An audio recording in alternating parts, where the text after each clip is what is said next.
महाराष्ट्राच्या राजकारणामध्ये एका नव्या पार्टीचा उदय या महापालिका निवडणुकीत झाला। या नव्या पार्टीनं मुस्लिम समाजाचं राजकारण करणाऱ्या पक्षांसह सर्वच पक्षांचे धाबे दणाणून सोडलेत।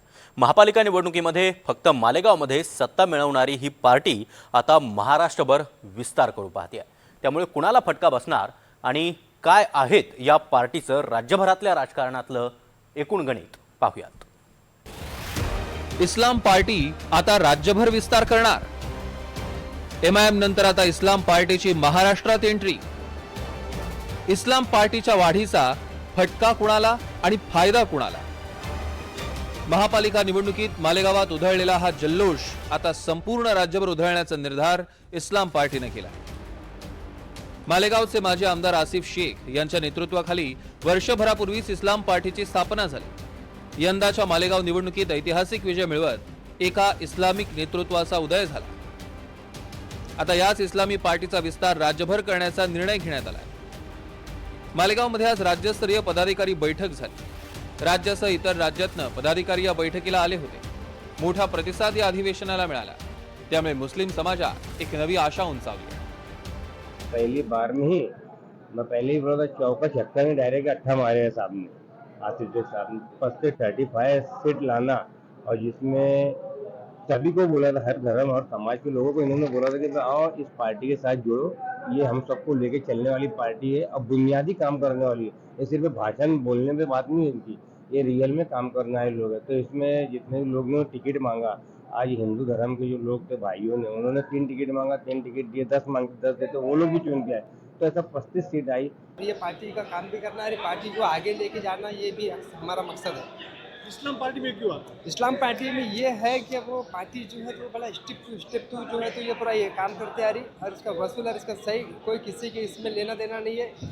और ये कोई पार्टी कोई 15 मिनट वाली नहीं है, ये सीधे सीधे इस्लाम के काम करेगी, हर मुद्दे के इस पर काम करेगी, जो सही है, जो सही के ऊपर काम करने वाली ये पार्टी है। वास्तविक राज्यात नुकत्याच झालेल्या महापालिका निवडणुकीत काँग्रेस आणि राष्ट्रवादी काँग्रेसला मागे सारत एमआयएम राज्यात तिसऱ्या क्रमांकाचा पक्ष म्हणून पुढे आला।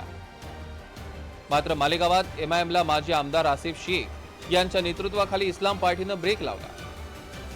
साहजिक इस्लाम पार्टीच्या यशानंतर एमआयएमसह सर्व इस्लामिक पक्ष आणि सेक्युलर पक्षांच्या पायाखालची वाळू सरकू लागली। हमारा जो उद्देश्य है कि विकल्प होना चाहिए, पर्याय होना चाहिए। आप अगर देखेंगे कि महानगर पालिका की निवडणूक हुई, जिला परिषद की, नगर पालिका की निवडणूक हुई, आज अल्पसंख्यक समाज को स्थान नहीं मिला। कारण ऐसा है कि वोट का विभाजन हो रहा है, और इसलिए इसके लिए कि जो सेकुलर पक्ष है वहाँ पर अल्पसंख्यक समाज का नेतृत्व कमज़ोर हो रहा है, नेतृत्व कमज़ोर हो रहा है। इस कारण से जहाँ पर नेतृत्व कमज़ोर हो रहा है वहाँ इस्लाम पक्ष मजबूत नेतृत्व देकर समाज को अच्छी दिशा दे सकता है, ऐसा हमारा व्यक्तिगत मत है। सध्या महाराष्ट्रात मुस्लिम समाजाच्या प्रमुख पक्षांमध्ये एमआयएम आणि समाजवादी पार्टीचा समावेश आहे। दुसरीकडे मुस्लिम समाजाची मतं मोठ्या प्रमाणात काँग्रेस, राष्ट्रवादी अजित पवार गट, राष्ट्रवादी शरद पवार गट, वंचित आणि ठाकरेंच्या सेनेला मिळतात। महाराष्ट्रात 2014 साली एमआयएमने एंट्री घेतली, त्यानंतर महाराष्ट्राच्या राजकारणात कट्टर मुस्लिम समाजाच्या पक्षाची एंट्री झाली आणि महाराष्ट्राचं राजकारण बदललं। स्थानिक स्वराज्य संस्थेच्या निवडणुकीत तर एमआयएमची कामगिरी दमदार राहिली। छत्रपती संभाजीनगर सारख्या शहरात दुसऱ्या नंबरचा तो पक्ष राहिला। आता इस्लाम पार्टी राज्यभर पसरू पाहते।